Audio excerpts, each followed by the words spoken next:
Je suis ton Dieu, je te guéris. Je dis un mot, ta maladie s'enfuit. Je suis ton Dieu, je te guéris. Je suis celui qui te guérit. Je suis ton Dieu, je te guéris. Quand je dis un mot, tu le sais, et j'ai la puissance sur la maladie. Aucune maladie ne peut résister. Alléluia. Je te guéris. Je suis celui qui te guérit. C'est la promesse de Dieu pour toi. Je te guéris. Alors là où tu es, crois-le et reçois la guérison maintenant.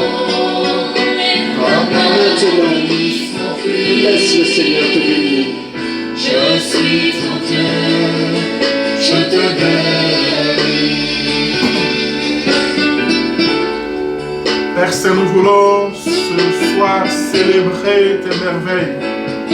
Toi, le Dieu qui guérit, tu nous guéris de toute cette thérapie énergétique. Et nous voulons te dire merci de nous disposer à guérir aussi de cette thérapie que nous allons développer aujourd'hui. Envoie ton Esprit Saint sur chacun de nous. Oui, Saint-Esprit, reçois avec moi et dis nous au voulons Seigneur, tu recevoir es ta grâce. celui Tu es celui qui guérit. Alléluia, Seigneur.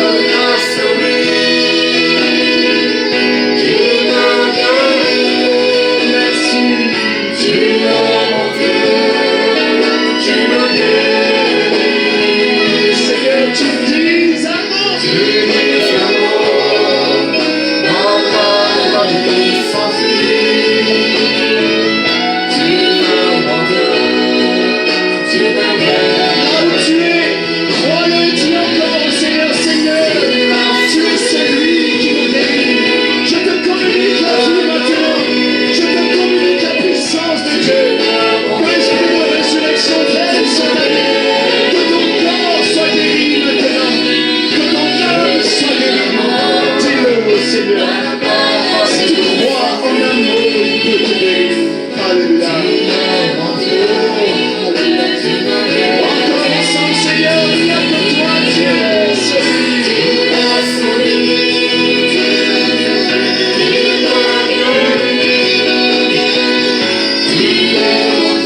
Merci, Jésus. Oh, tu dis un mot, Seigneur. Tu dis un seul mot, mon Jésus.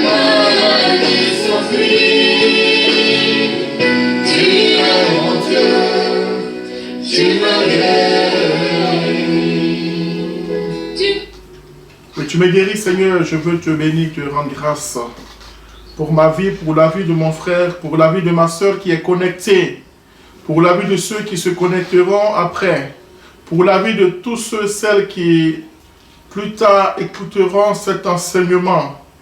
Envoie ton Esprit Saint pour nous guider et envoie, Seigneur, ton sang pour nous protéger, afin que cet enseignement ne soit pas de la chair mais de l'esprit, et que ton peuple puisse comprendre combien tu es le seul Seigneur, combien tu es le seul Sauveur, combien tu es le seul Maître de la vie.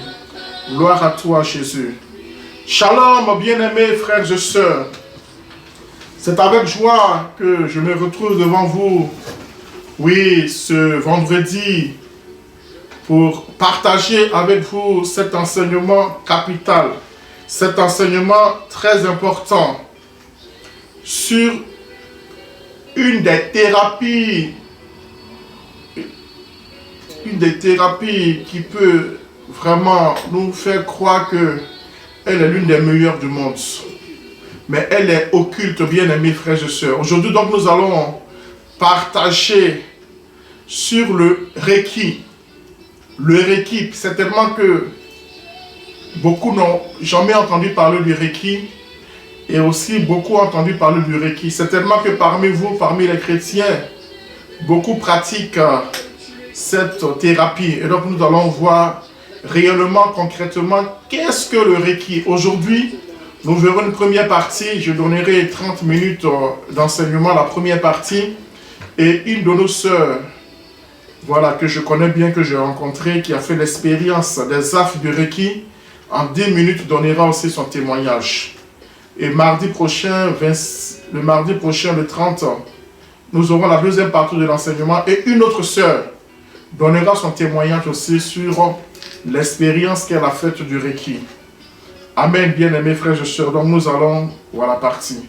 Alors donc le Reiki, c'est quelque chose qui est aujourd'hui à la mode. Beaucoup de personnes souffrent et ont besoin de guérison. Et beaucoup ont recours à cette thérapie. Aujourd'hui dans les hôpitaux, il est proposé aux soignants, aux médecins, aux infirmiers, aux aides-soignants et à tout le corps médical, voilà, donc de s'initier à cette thérapie ainsi qu'à d'autres thérapies comme l'hypnose. Alors donc, qu'est-ce que le Reiki et puis qu'est-ce que nous dit l'église du Reiki? Quel est donc le discernement que nous devons faire en attendant quand nous parlons de Reiki? Alors frères et sœurs, le Reiki est japonais. Voilà, donc vous voyez que ça vient encore de l'Orient.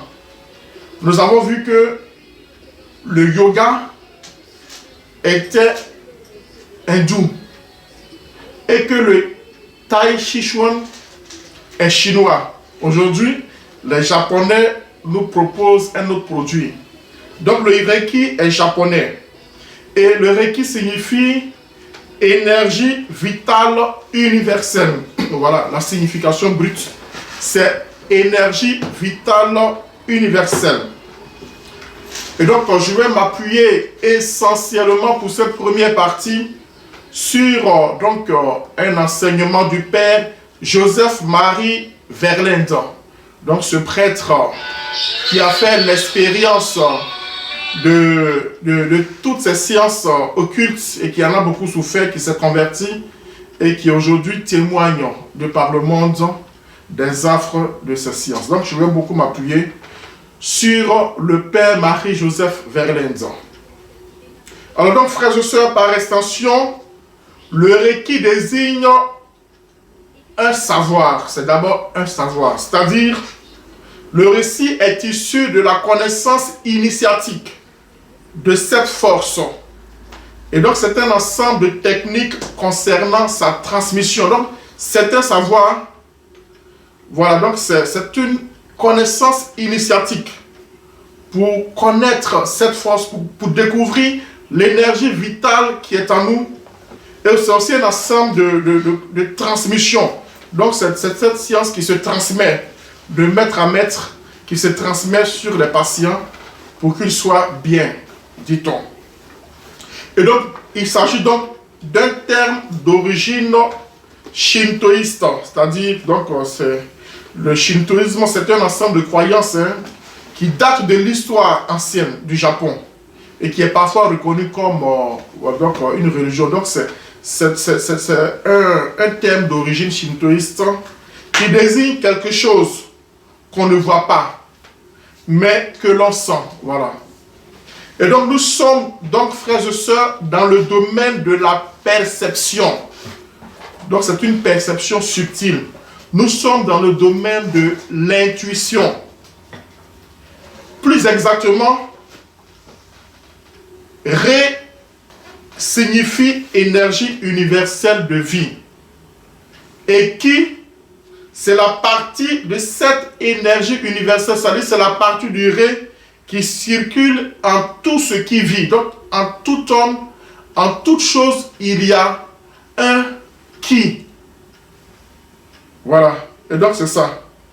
Donc c'est ça le qui, c'est ce qui circule en chacun de nous. Et donc ce terme désigne donc notre énergie vitale personnelle. Donc le Reiki correspond, comme je le disais, au Qi chinois. Vous vous souvenez bien, le Tai Chi Chuan, donc le Qi chinois. Il correspond aussi chez les hindous au Prana ou le Shakti. Et donc, dans d'autres contextes, on parlera de bioplasma, par exemple du Reiki, ou bien on parlera de la bioénergie, l'énergie qui vient de nous, ou bien on parlera de l'énergie cosmique, ou encore du mana. Donc, je vous donne quelques qualifications du Reiki. Énergie infinie, énergie intarissable, énergie universelle, énergie originelle, énergie créatrice, énergie curative, énergie universelle divine, énergie cosmique et vitale, possédant des vertus physiques, biologiques, sociales, mentales et spirituelles, et plus radicalement encore, l'énergie de vie vitale universelle est Dieu. Et c'est ce que nous dit Peter Eisenberg dans la préface d'un livre. Donc la préface du livre qu'on appelle Reiki, guéris-toi toi-même. Ce livre a été écrit par Brigitte Müller et Horst Günther. Mais Peter, dans la préface, nous dit ceci, et c'est très important. Il dit, l'énergie de vie vitale universelle est Dieu. Le Dieu qui crée de tous les temps des myriades d'âmes et d'entités d'esprits doués qui le servent, comme nous le servons aussi. Il dit, le Reiki est ce cosmos infini de force aidante, y compris Dieu, qui est la source première du Reiki. Fin de citation. Frères et sœurs, ces quelques citations suffisent à comprendre que le Reiki se développe sur l'horizon d'une philosophie naturaliste. C'est-à-dire quoi? Que c'est une conception selon laquelle la nature tout entière est divine. C'est-à-dire que les individus seraient des émanations d'une énergie impersonnelle, primordiale, qui constitue à la fois le substrat de tous les êtres et leur vitalité, voilà, interne. Donc, l'énergie divine est dans tout ce qui vit et respire. Frères et sœurs, cette conception naturaliste n'est hélas pas toujours explicitement mentionnée. Bien plus, ceux qui présentent le Reiki insistent sur son caractère non confessionnel et sa compatibilité avec toutes les traditions religieuses. Et cela pour que les chrétiens, les musulmans, toutes les traditions religieuses puissent le pratiquer. Frères et sœurs, sachez qu'une technique thérapeutique soit non confessionnelle est évidente, on en connaît. Mais elle n'est pas toujours dissociable de son origine philosophique et religieuse. Et donc cette technique a un horizon philosophique et religieux. La prétention du Reiki de transcender toutes les différentes religions conduit à une étonnante confusion qui transparaît dans la plupart des écrits présentant le Reiki. Nous lisons par exemple sous la plume de Peter Eisenberg, il dit le Reiki est la grâce de Dieu. Voici ce qu'il dit. Et en un autre endroit, il dit les églises chrétiennes auraient intérêt à favoriser le développement du Reiki, comme l'a montré le docteur Izui, moine chrétien japonais. Ce serait pour elle, donc pour les églises, un moyen de rendre perceptible la spiritualité chrétienne au corps et à l'âme. Le Reiki, continue-t-il de dire, donne aussi accès à des voies et à des méthodes qui libèrent le corps, l'âme et l'esprit de leur blocage et conduisent à une méditation holistique. Ce que la tradition chrétienne a souvent négligé, ce qu'il dit. Enfin, il dit le Reiki nous apporte l'expérience de la guérison. Aux chrétiens, cela ne manquera pas d'évoquer les multiples invocations. Aux chrétiens, cela ne manquera pas d'évoquer les multiples impositions des mains de Jésus-Christ, le plus grand guérisseur de tous les temps. Il sera grand temps de reconnaître en Jésus le guérisseur, le sauveur. Voici ce que dit et donc Peter. du Reiki. Et le père Vernet de commenter en disant: la méconnaissance de la vraie nature du christianisme doit faire preuve notre auteur. Donc faire preuve notre auteur est pour le moins étonnante. Il ne connaît pas le christianisme. Non seulement il identifie Jésus à un guérisseur et réduit la rédemption à un ministère thérapeutique. Jésus n'est pas venu seulement pour guérir le corps, mais il invite le christianisme à s'ouvrir à une méditation holistique. Ce terme désignant les expériences d'état de conscience modifiés qui n'ont rien strictement à voir avec la vie dans l'esprit. En fait, cette confusion s'origine en grande partie dans le mythe qui entoure la fondation même du Reiki par le docteur Mikao Usui. Et donc il y a tout un mythe qui... Voilà. Donc je vais vous parler donc de la légende de la découverte du Reiki. Il y a toute une légende autour et je vous parle maintenant de la légende, de la découverte du Reiki. Alors bien aimés frères et sœurs, le Reiki se présente comme un art thérapeutique, donc pour la guérison du corps. Et donc c'est un art thérapeutique très ancien, dont les origines seraient gardées dans des sutras sankris, datant de quelques 2500 ans avant Jésus-Christ, mais qui a été redécouvert au 19e siècle par Mikao Usui. Donc il est né en 1864 et il est mort en 1926. Qui était en fait ce personnage? Les biographies divergent. Malheureusement, quand on lit plusieurs biographies, il y a beaucoup de divergences. Selon certains, il s'agissait d'un moine chrétien. Pour d'autres, il était pasteur ou prêtre. Pour d'autres, en fait, il dirigerait l'université chrétienne d'Oshisha de Kyoto, au Japon. Difficile aussi de savoir la tradition, de savoir pourquoi la tradition l'honore du titre de docteur. On appelle docteur, mais pourquoi? Là encore, c'est difficile. Dans une synthèse d'études publiée en mars-avril 2003 dans la revue Alternative Therapy in Health and Medicine, on explique plutôt qu'Usui a été envoyé très jeune dans un monastère bouddhiste, puisqu'il a étudié les arts martiaux. Il aurait côtoyé un grand savant japonais, un érudit japonais chrétien, donc un érudit japonais qui s'est converti au christianisme. Mais ce dernier n'aurait pas fait lui-même d'études théologiques, donc il a côtoyé. La référence au christianisme viendrait, tout est au conditionnel. La référence au christianisme viendrait d'un mensonge, volontairement introduit par Awayo Takata. Donc c'est troisième successeur de Usui. Donc cette dernière a voulu faire connaître cette discipline en Occident. Et nous savons que l'Occident était d'origine de tradition chrétienne. Mais comment faire connaître la discipline aux chrétiens?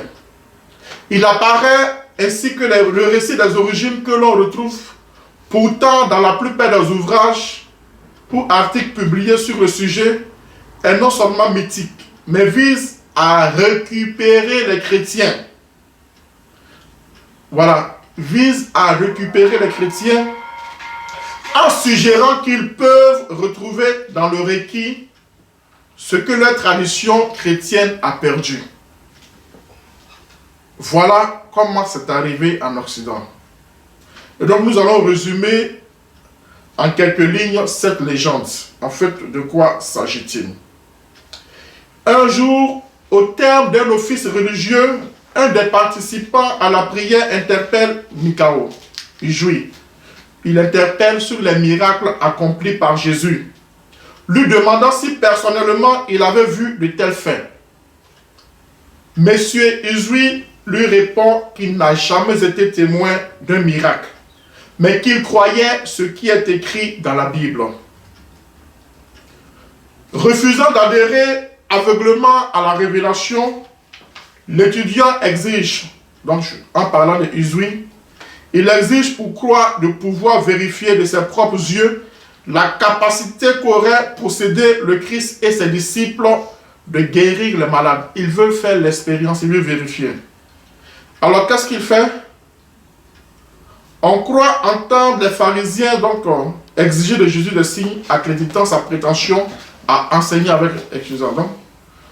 Donc notre ami Usui, profondément troublé donc et qui semble tout ignorer de la sémiologie chrétienne, c'est-à-dire que c'est un peu l'étude des signes. Voilà, donc qu'est-ce que chaque guérison signifie en fait? Les guérisons opérées par le Christ signifient toujours quelque chose, mais il semblait ignorer tout cela, cette sémiologie chrétienne. Et donc pour cela, il part pour les États-Unis où il s'inscrit à l'université, à l'université chrétienne de Chicago. Là encore, il y a un problème. Les chercheurs engagés à l'université concernée pour découvrir une trace de passage de M. Usui n'ont bien évidemment rien donné. Pas de trace. Pas plusieurs d'ailleurs que celles qui se sont penchées sur les registres de l'université de Doshoshi au Japon. Donc, ils n'ont pas trouvé de traces. Et donc, la légende dit qu'il allait s'inscrire dans cette université chrétienne. Il serait même devenu docteur en langue ancienne, c'est-à-dire l'hébreu et le grec, dans le but de percer le mystère de la guérison chez Jésus et ses disciples, en étudiant les textes dans leur langue d'origine. Monsieur Usui, ou plutôt les historiographes du Reiki, donc ceux qui ont transmis cette doctrine, associent donc clairement les miracles de Jésus à des actes de magie, c'est-à-dire à des rituels efficaces permettant aux mages de transformer la nature, les événements et les personnes. Comme il ne parvient pas à découvrir le rituel mis en œuvre par Jésus pour opérer ces miracles, il rentre au Japon découragé. Alors qu'est-ce qu'il va faire quand il rentre au Japon? Il apprend et il lui reste cependant un espoir. Bouddha. Bouddha avait lui aussi, semble-t-il, un pouvoir de guérison. Peut-être pourra-t-il trouver ce qu'il recherche dans les textes bouddhistes. Il s'enferme donc dans un couvent où, avec l'aide d'un vieux moine, il se met à déchiffrer les écrits bouddhistes les plus anciens. Monsieur Usui n'hésite pas à apprendre également le sanskrit pour pouvoir lire les textes du Bouddha dans la langue originelle. Au terme de longues années de recherche, ses efforts assidus sont enfin couronnés de succès. Il découvre dans un vieux manuscrit sanskrit, calligraphié par un disciple inconnu du Bouddha, il découvre les symboles thérapeutiques utilisés par le maître. Dans le Bouddha et dans le Reiki, on parle beaucoup de symboles. Monsieur Usui ne serait pas pour autant, il ne savait pas comment se servir de ces symboles et ne dispose pas de la force de guérison qu'ils sont censés mettre en œuvre. Donc, Bouddha et Jésus. Il décide alors d'entreprendre une retraite de 21 jours sur le mont sacré Karuma. 3 semaines pendant lesquelles il jeûne, médite et invoque la force divine.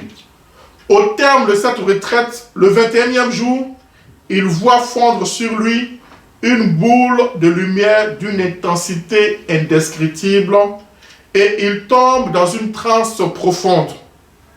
Des milliers de bulles multicolores se mettent à danser devant ses yeux. Il voit que certaines d'entre elles transpercent même la lumière, c'est-à-dire sont translucides, et que ces boules renferment les symboles qu'il a découverts dans les manuscrits. Donc, dans son expérience d'illumination, il découvre que ces symboles qu'il avait vus dans les manuscrits sont dans les boules.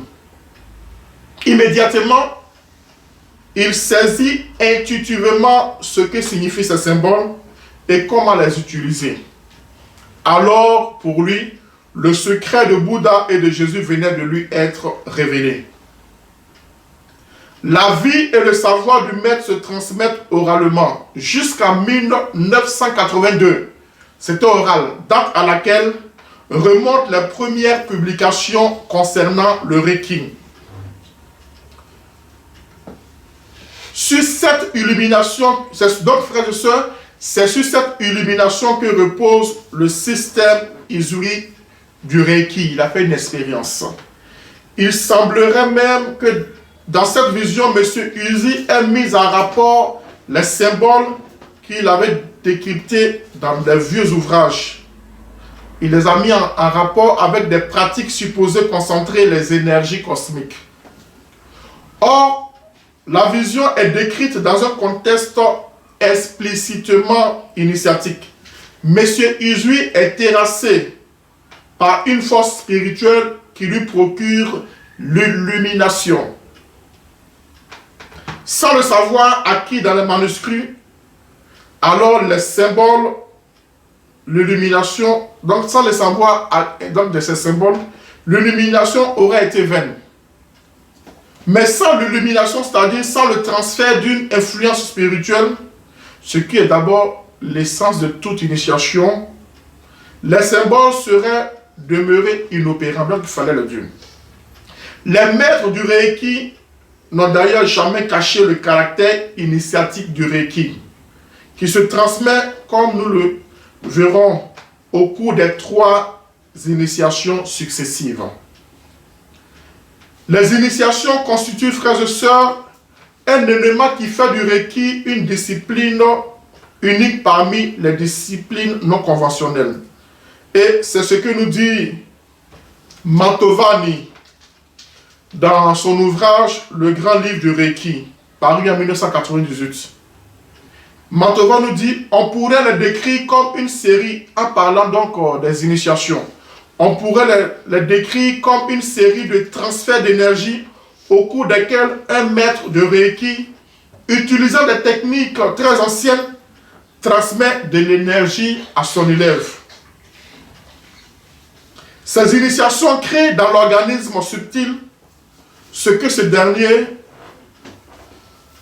est donc dans l'organisme subtil de ce dernier, une sorte de canal à travers lequel l'énergie universelle s'écoule dans son corps, traverse les centres énergétiques supérieurs et grâce à un principe connu en physique comme la dispersion des pointes, sort par les mains de manière à pouvoir être utilisé dans les traitements futurs. C'est ce que dit Mantovani.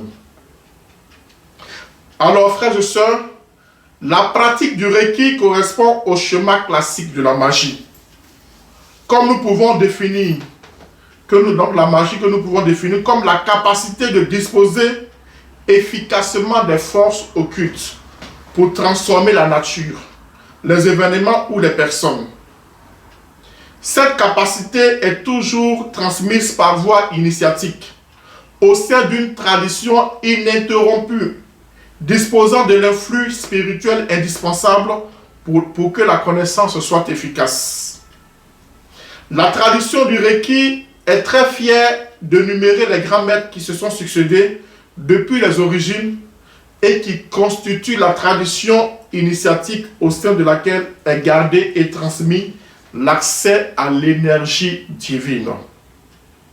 Et donc vous voyez que c'est la capacité de disposer efficacement des forces occultes pour transformer la nature, les événements et les personnes.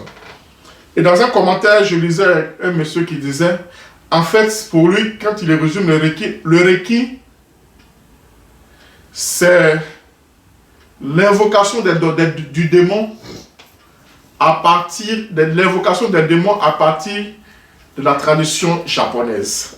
Voilà comment il résume. Alors, frères et sœurs, maintenant je vais vous parler des 3 degrés. Donc aujourd'hui, je parlerai certainement du premier ou des 2 premiers degrés. Et mardi, je parlerai de la suite et puis du discernement à faire. Alors, donc, c'est très important dans le Reiki, on parle des 3 degrés. Il y a 3 degrés d'initiation. Parlons du premier degré. Et tout à l'heure, nous allons écouter un témoignage qui parlera de cela. Le premier degré comporte 4 initiations successives au cours desquelles le maître stimule les centres énergétiques qu'on appelle les chakras. Donc, le maître il stimule ces centres énergétiques ainsi que les canaux énergétiques qu'on appelle les méridiens. Donc, voilà. Donc, dans cette première... Voilà, donc dans ce premier degré, c'est ça. Donc, il faut stimuler les centres énergétiques et les canaux énergétiques du corps de l'adepte afin de les ouvrir au flux de l'énergie universelle. Donc, il faut ouvrir ces centres, ces canaux pour que les flux de l'énergie universelle puissent passer et se transmettre. Concrètement, l'initiateur est supposé ouvrir le chakra coronal et le mettre en relation avec les mains de l'adepte. L'énergie Reiki peut ainsi se déverser dans le corps de l'adepte par le sommet du crâne et se diriger vers ses mains par lesquelles elle peut être transmise à un organisme ou à celui de l'adepte dans le cadre de l'auto-traitement. Voilà comment donc le premier degré. Donc ces initiations sont accompagnées d'une série d'enseignements permettant d'utiliser concrètement l'influx énergétique reçu par l'imposition des mains d'un maître au cours du rituel initiatique. Donc vous voyez, c'est pour cela que il ne faut pas accepter que n'importe qui vous impose les mains. Voici ce que nous dit donc Montavini. Il dit, donc je disais que le premier degré contient 4 initiations successives. La dernière initiation du premier degré confère définitivement la capacité de transmettre l'énergie universelle. Donc cette 4e initiation, en effet, scelle l'effet des autres et le rend permanent. Par conséquent, une fois qu'une personne a reçu ces 4 initiations du premier degré, elle sera toujours en mesure de canaliser l'énergie universelle pendant toute la durée de sa vie. Après l'initiation, l'adepte, donc celui qui se forme, est invité à pratiquer aussi souvent que possible. Car plus il pratique, plus il transmet le Reiki, plus il est lui-même saturé par l'énergie qui coule abondamment en lui. Bon nombre d'adeptes témoignent cependant d'effets indésirables assez importants suite à ce premier degré d'initiation. Nous allons tout à l'heure l'entendre dans le témoignage d'aujourd'hui, dans le témoignage du mardi. Suite au premier degré d'initiation, bon nombre d'adeptes, et donc on est malaise, car cela ne tienne. Puisque l'axiome fondamental affirme que l'énergie universelle est de nature divine, les effets apparemment négatifs qu'elle suscite doivent nécessairement conduire à un mieux-être final. Donc c'est pour un mieux-être. On pourra constater le phénomène connu sous le nom de crise de guérison. C'est ce que disent les adeptes. En vertu duquel les problèmes physiques existants depuis longtemps dans notre vie ou qui sont latents s'aggraveront légèrement ou pourront apparaître avant de disparaître complètement. C'est-à-dire quand on fait la pratique sur toi, tous les malaises viennent, toutes les souffrances viennent et puis selon eux, après ça s'en va. Ces phénomènes qu'aux États-Unis l'ont défini explicitement comme un processus de désintoxication se manifeste également dans une moindre mesure au niveau émotionnel. Des sensations de traumatisme, des schémas mentaux indésirés que l'on croyait disparus mais qui étaient simplement refoulés peuvent se présenter parfois d'une manière violente et exigent littéralement d'être résolus avant de disparaître pour toujours, nous dit Matovoli. Plutôt au ciel qu'il en soit ainsi. Hélas, Le même auteur reconnaît que lors des initiations ultérieures, le phénomène de recrudescence des vieux problèmes réapparaît. Ce qui prouve bien que le soi-disant résolution et disparition définitive des symptômes n'est qu'un discours rassurant qui ne se vérifie pas dans les faits.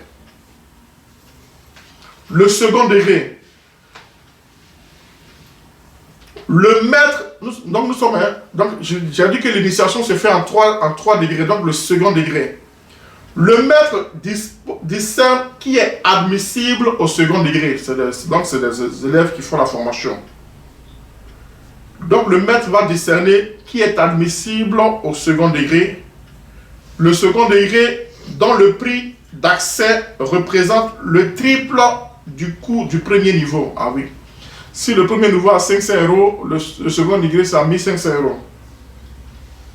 Le second degré, quant à lui, prévoit 2 initiations dont le but est d'intensifier l'influence de l'énergie universelle dans la vie de l'adepte, en le reliant toujours plus étroitement à la source d'énergie, afin d'augmenter l'efficacité de sa pratique. L'immersion toujours plus grande de l'adepte dans les énergies occultes transforme profondément sa personnalité. Donc, dans le deuxième degré, la personnalité de l'adepte est complètement transformée parce que on met plus d'énergie occulte dans la personne.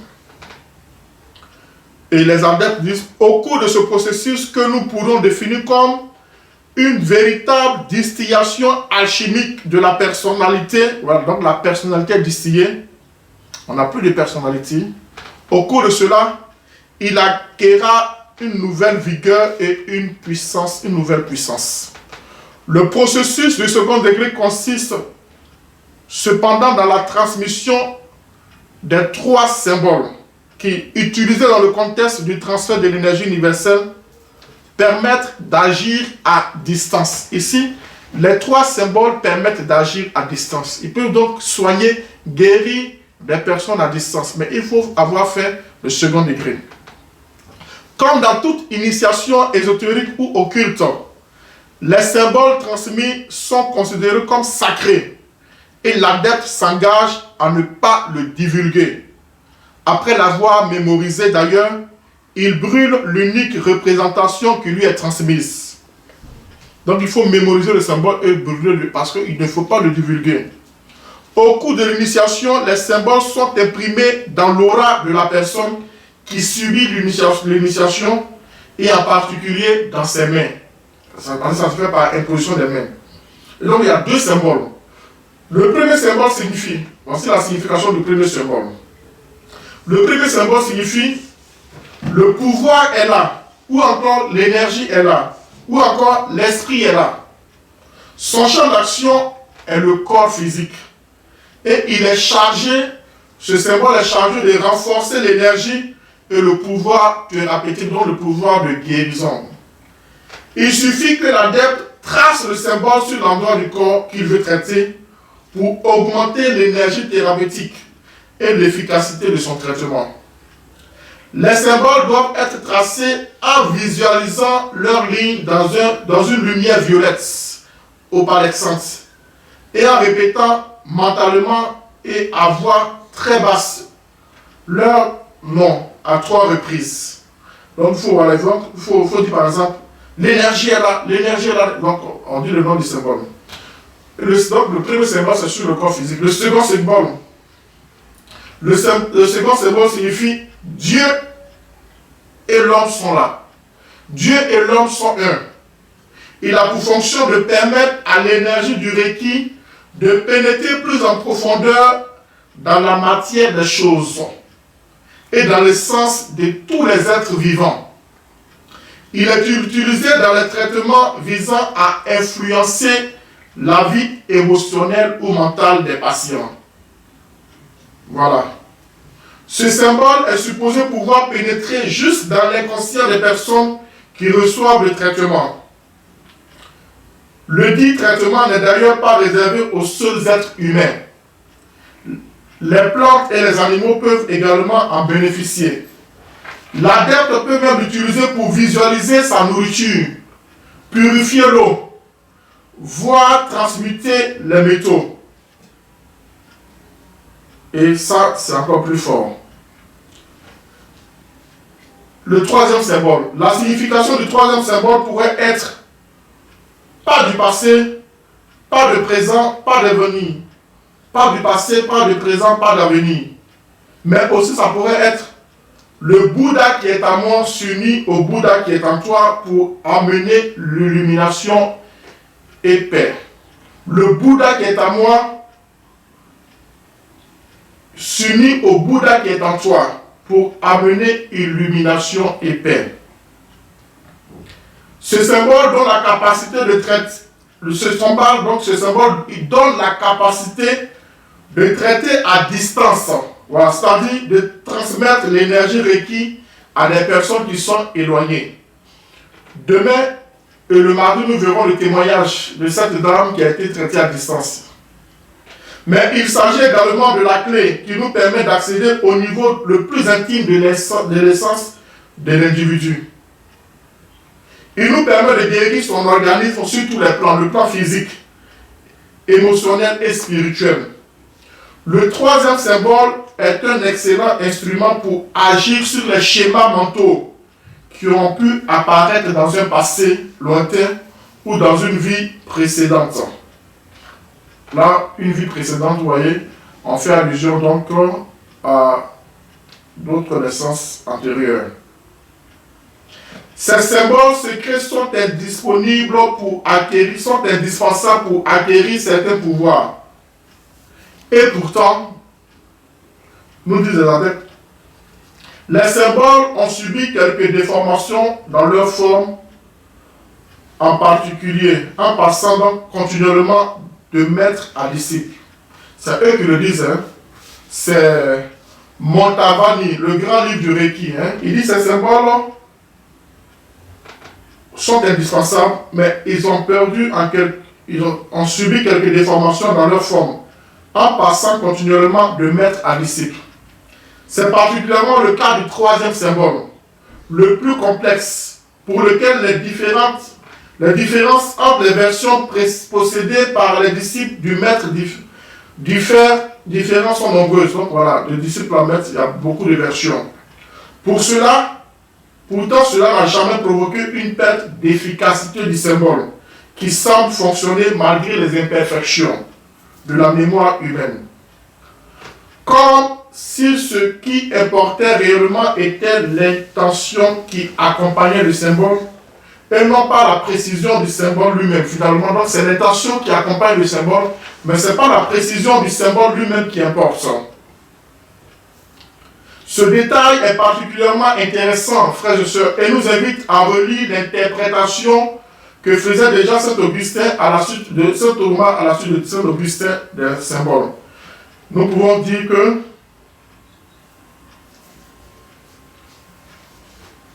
toute formule, dans la mesure où elle est porteuse de sens, tient sa vertu d'une intelligence ou de l'intelligence de celui qui la profère, ou de l'intelligence de celui à qui elle s'adresse.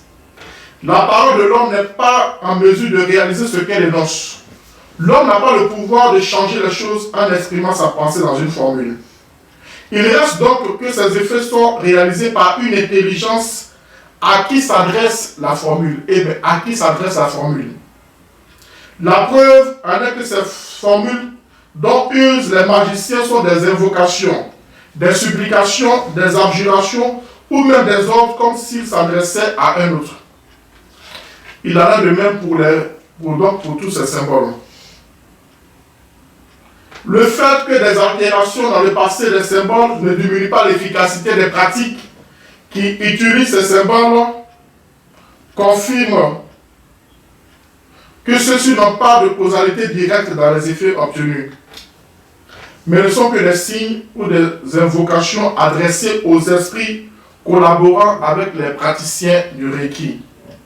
Et donc la référence à ces entités n'est pas toujours explicite dans la littérature Reiki. Certains en soufflent mot, d'autres y font allusion, D'autres, enfin, annoncent clairement la collaboration avec les esprits. Voici ce qu'ils disent. Lorsque l'initié aura suffisamment progressé, quand ses organes occultes auront pris forme, il faudra alors imprimer dans le corps éthérique ce qui avait été modélé dans le corps astral par la première initiation. Ce sera le cas pour le second pas de l'initiation, celui que j'appelle l'illumination. Un monde spirituel apparaît alors autour de l'homme. Un monde caractéristique, car ce qui se passe dans le monde spirituel ne s'exprime pas comme le font les choses physiques, mais uniquement en images, en symboles qu'il faudra déchiffrer et comprendre.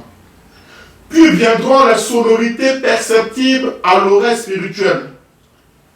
Puis viendront ensuite les êtres spirituels discrets, tout d'abord furtifs.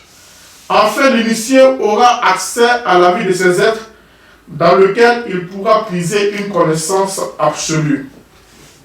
Le but implicite des initiations requises pourrait bien être de mettre l'adepte toujours plus explicitement en communication avec les êtres spirituels qu'il découvre progressivement. Car, frères et sœurs, l'homme ne peut acquérir des pouvoirs sur les plans occultes que dans la mesure où ceux-ci lui sont conférés par des entités gouvernant ces plans. Ce fait est unanimement reconnu par tous les magiciens. Il est d'ailleurs intéressant de constater que les auteurs parlent de l'énergie requise comme d'une énergie intelligente, capable de discerner et de décider. C'est l'énergie elle-même qui décidera de son action, ce qui n'est pas particulièrement rassurant. Lorsqu'on se souvient que les initiations successives ont pour but principal d'immerger toujours plus l'adepte dans cette thérapie, dans ces énergies, jusqu'à ce qu'il en soit saturé.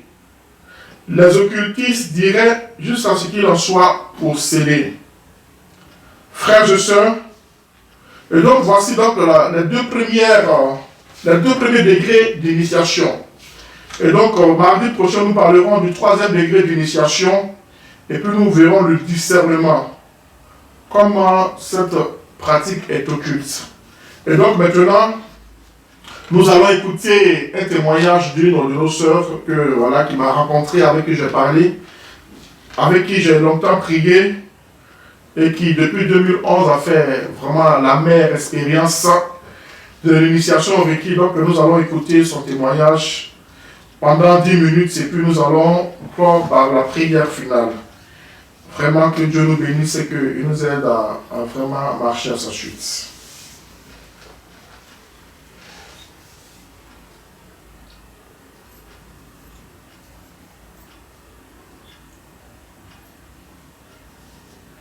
Alors maintenant, nous allons écouter cet audio, ce témoignage de notre sœur.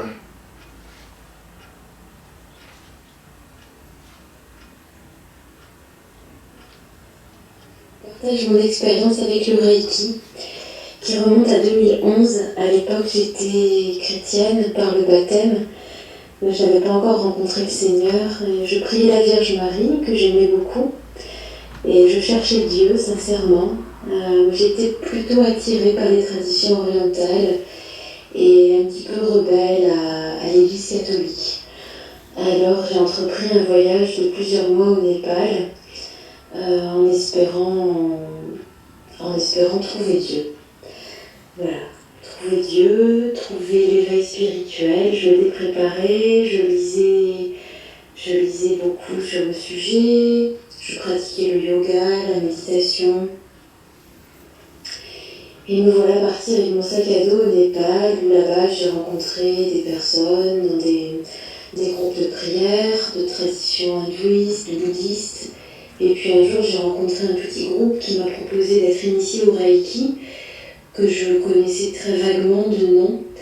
Et voilà, ils m'ont décrit un petit peu le principe du Reiki et puis la technique, qui est une technique d'imposition des mains, qui permet de se faire canal pour transmettre l'énergie universelle à la personne qui reçoit cette imposition des mains, dans le but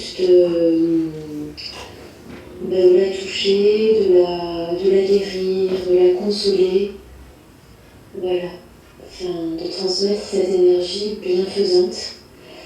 Et ça m'a beaucoup plu. La description qu'on en faisait m'a impressionnée. Je me disais, ah bon, on peut faire ça, c'est beau. Alors j'aurais dit oui, sans réfléchir. Et puis je me suis retrouvée dans ce petit groupe où on a été initiés sur plusieurs jours. Alors l'initiation, c'est un rituel. Je ne me souviens pas de tout, mais en tout cas, on devait garder les yeux fermés et puis le maître Reiki qui nous transmettait le Reiki et voilà, formuler des incantations, se déplacer dans l'espace. Bon, on avait les yeux fermés, alors vous voyez, on ne comprenait pas très bien ce qui se passait, et ensuite nous imposer les mains. Et à partir de ça, on a commencé à pratiquer les uns sur les autres. Et puis un jour, j'ai reçu une imposition des mains par 5 personnes en même temps. Et à cette occasion, j'ai commencé à avoir une douleur très très vive au niveau intime, comme quelque chose qui se déchirait à l'intérieur. Et à la fin de la séance, j'en ai parlé et on m'a dit que c'était positif, que mon corps était en train de travailler, qu'il y avait des choses qui bougeaient, que c'était bien, qu'il y avait sûrement des blessures qui ressortaient, qu'il fallait accueillir et puis laisser faire et que ça allait aller mieux rapidement. En réalité, ça n'allait pas mieux du tout, si bien que je me suis retrouvée à l'hôpital après quelques jours de douleurs terribles. À l'hôpital, j'ai été traitée par morphine. Et puis ensuite, j'ai continué à vivoter comme ça en EHPAD avec cette plaie qui était assez invalidante.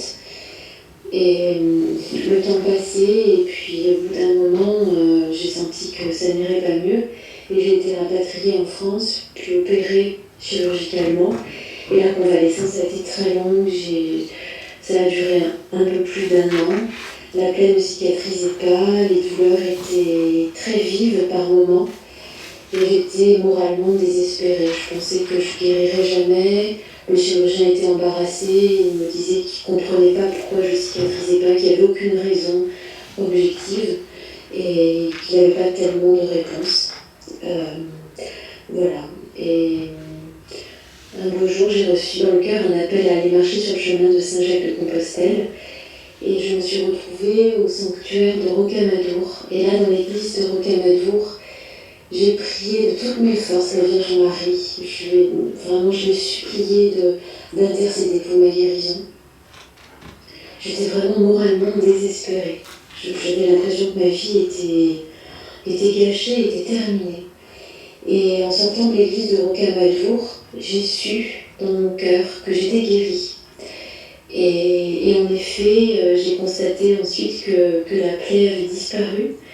Et je n'ai plus jamais eu de douleur, ni de saignement, la plaie ne s'est plus jamais réouverte.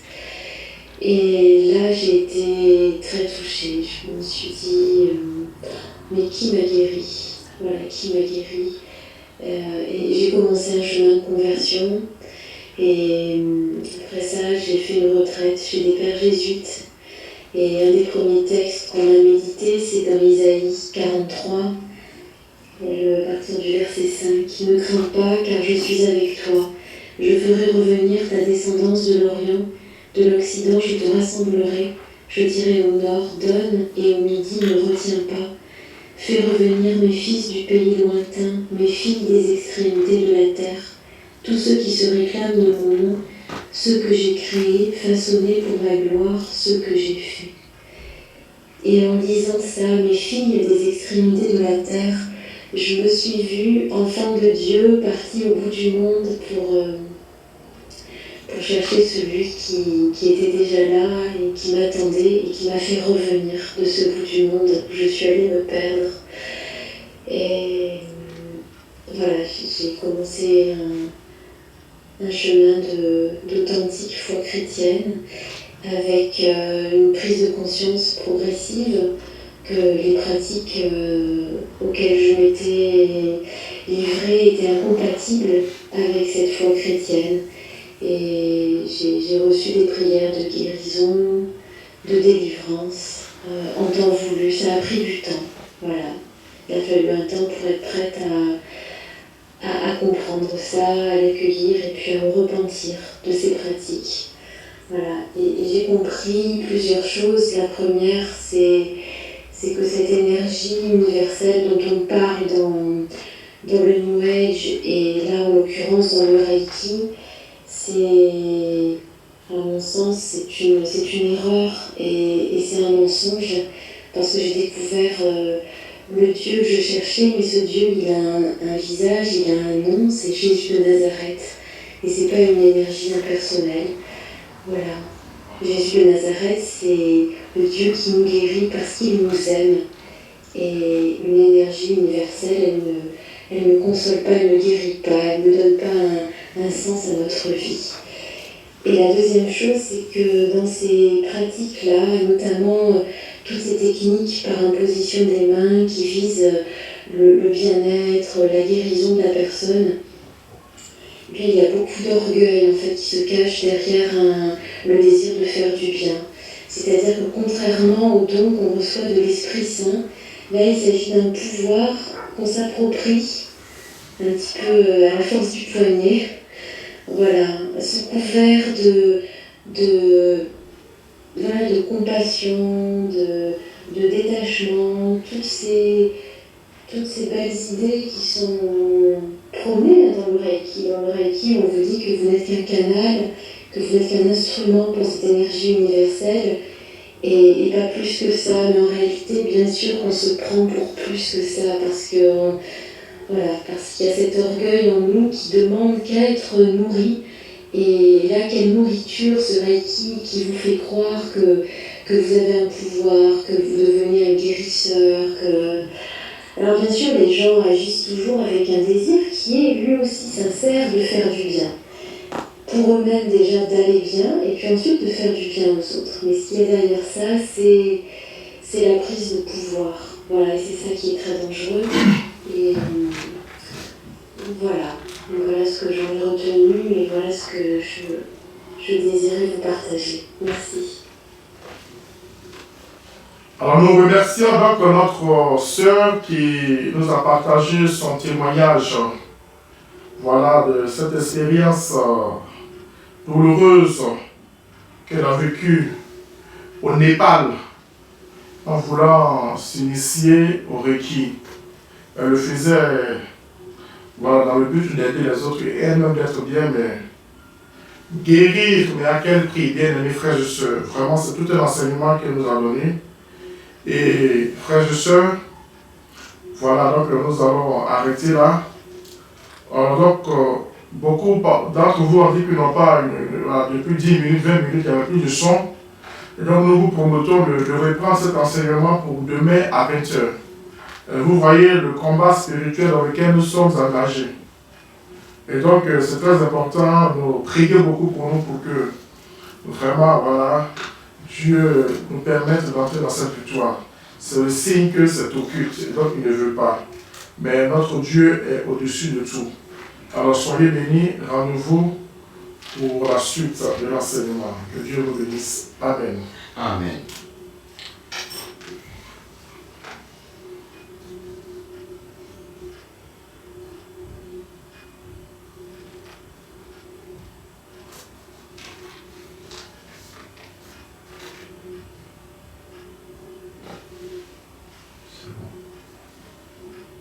Merci.